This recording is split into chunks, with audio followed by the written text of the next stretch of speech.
모든 제출된 해외 출장 서류 보고서를 보니까 전임 정책과장님이 전부 다 동행을 했더라고요. 네. 그래놓고 정작 중요한 박람회 기간에는 인사발령으로 다른 데로 가셨어요. 그것도 3개월 남겨놓고.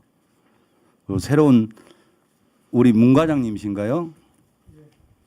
정책기획과장님. 네, 정책기획과장님 문태용 과장님이 저는 과장님이 계속 한 줄 알았어. 그래서 저한테 많이 그랬죠. 예. 예. 과장님은 사실은 피해자인데 내가 보니까. 이게 보니까 전임 과장은 여행 갔습니까? 뭐하러 갔습니까 거기? 모든 자료에 지금 전임 과장님이 다 동행하고 현장 다 탐방하고 다 했던데 152억짜리를 주관하는 과장께서 여행 갔어요? 위원장님.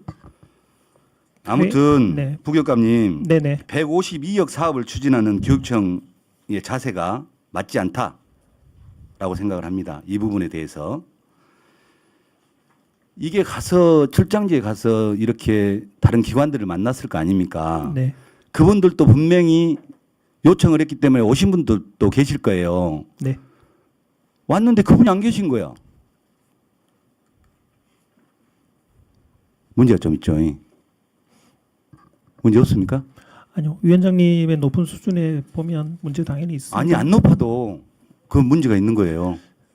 위원장님 최초로 지역 단위에서 했던 박람회가 아닌 빨리빨리 해야 되니까 빨리빨리 하십시다. 감안해 주십시오. 예, 그렇죠. 감안해야죠. 예. 초등은 실시간 번역 시스템으로 한국어가 서툰 중도 입국 학생 수업권 보장, 중등은 일본, 중국, 우즈베키스탄과 함께하는 언어 장벽 없는 수업이라고 이렇게 되어 있더라고요. 목적어가. 네. 그래가지고 4억 3천만 원을 썼다는 거예요. 이것은 어플 하나면 다 해결되는 건데 목적을 다시 볼 필요가 있다. 위원장님 네. 그것은 당연한 지적이시고요. 네. 다만 잘 보여드리고 싶은 마음이 좀 같다는 것만 이해해 주십시오. 아니 그건 프로그램하고 문제인데 그것은 잘 보여주는 거하고는 관계가 없는 거고요. 그런 부분들을 좀 더 세심하게 네. 내부 자문단을 구성해서 네. 여기를 제가 방문했습니다. 방문했는데 스크린을 이렇게 해놓고 앉은 자리에서 보면 하나 더 돌려보세요. 양쪽에 기둥이 있어가지고 이런 식으로 안 보여요. 스크린을 기둥 안쪽으로 했어야지 왜 늘려가지고 영상은 쭉 지나가는데 전라남도 교육청은 관심법으로 본갑다라고 생각을 했습니다. 이런 큰 행사를 하면서 홍보관을 지어서 홍보를 하면서 앉아서 보니까 안 보여요. 끊겨버려. 기둥 때문에. 그런 세심함도 갖추지 않았다. 이 행정사무감사가 아닌데 지금 좀 이렇게 이상하게 나가네요. 근데 하도 어이가 없어서 그렇습니다. 자, 이게 1차 KT 서비스 센터입니다. 이게 TG 삼보 서비스, TG 서비스, 간판만 KT 핸드폰 파는 가게들이거든요. 이 차는 더 재밌습니다. 프로미디어, 캐논 등등 기타 등등 그렇습니다. 요게 보니까 앞서서 이야기하는 기술성, 전문성이 제조사보다 어떤 것이 더 낫다고 생각하는지도 잘 모르겠고요. 이게 제조사하고 직접 계약을 하면 됩니다. 왜 중간에 업체들 끼워서 제조사하고 계약하는 게 낫습니다. 왜냐하면 삼성에서 만드는 거잖아요. 네.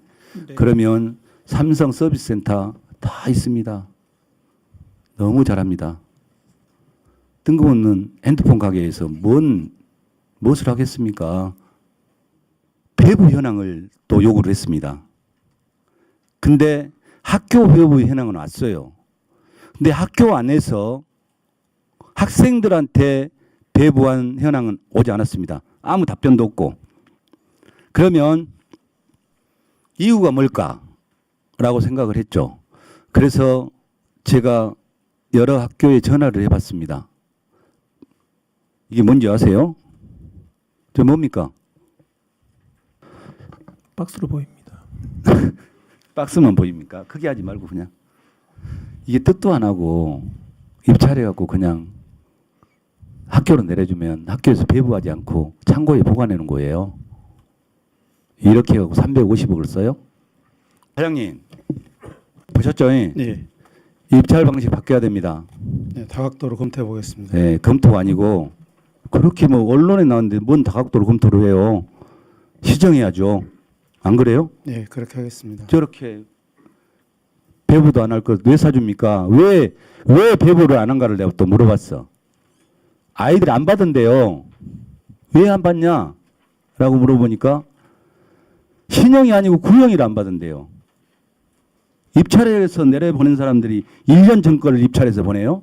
그 맞지 않잖아요. 어른들이 섬세하지 못하면 아이들이 피해보는 겁니다. 3D 프린터를 보유하고 있는 학교 2023년, 2024년 필라멘트 뭔지는 아시죠? 네, 그냥 설명 잠깐 들어서 알고 있습니다. 뭐 어떤 겁니까? 설명만 들었기 때문에 제가 자세하게 설명드릴 수준은 아닙니다. 이게 재료입니다. 이게 기기를 사용하지 않아요. 근데 왜 보관함을 사줘요? 사용도 안 하는데. 그리고 3D 프린터는요. 한 10일 사용 안 하면 노즐 막혀서 사용 못 합니다. 왜 사용 안 하는지 내가 현장 안 갔잖아요. 필라멘트를 구매를 안 합니다. 그럼 뭘로 그것을 할 것입니까? 그래서 이런 것도 구매를 안 하면 안 쓰면 보관함 사주지 마십시오. 왜 쓸데없이 예산 낭비합니까? 굉장히 너무 잘 아시면서 질문하시는 것 같아요. 아, 왜 사죠? 안전 문제지 않습니까? 안 쓰는데 뭔 안전 문제가 빌려 있어요? 지금 필라멘트 지적하신 건 저도 네. 저 현장에서 들었는데 네. 이제 그 부분 잘 명심해서요. 잘 사용도 되고 안전하게 사용되도록 하겠습니다. 2023년도 예산이 편성된 교육용 로봇 구매 학교에서는 중소기업자 간 경쟁 제품 판로지원법 제9조 2항 같은 법 시행령 제10조 4항 규정에 따라서 1천만 원 이상 구매를 했을 때는 직생이라고 하죠. 직접 생산 등록증을 반드시 확인하게 되어 있습니다. 그런데 자료 요구를 하니까 부존재, 아까 누가 부존재라고 하시더만. 이것은 결국 부존재라는 것은 직생자격이 없는 업체에서 구매를 했다든지 아니면 무자격 업체에서 그냥 샀다고 저는 보는 거예요. 그래서 자료가 없겠죠. 부교감님. 네. 이 법은 권고사항이 아닙니다. 마찬가지 아까 글로컬 상공, 글로컬 미래교육 박람회도 마찬가지예요. 입찰을 담당하시는 분이나 아니면 학교 행정실장님들은 이 법에 대한 지금 내가 왜 이 얘기를 이렇게 강조를 하냐. 11대 때 제가 교육위 부위원장을 했습니다. 그때도 제가 2번씩이나 똑같은 자리는 아니지만 저쪽 자리에서 강조를 했던 겁니다. 근데 3년 후에 똑같은 일을 하고 있습니다. 이것은 권고사항이 아니고 반드시 지키라는 법입니다. 공무원들이 법을 지켜야죠. 부교감이 어쩌습니까? 맞습니다.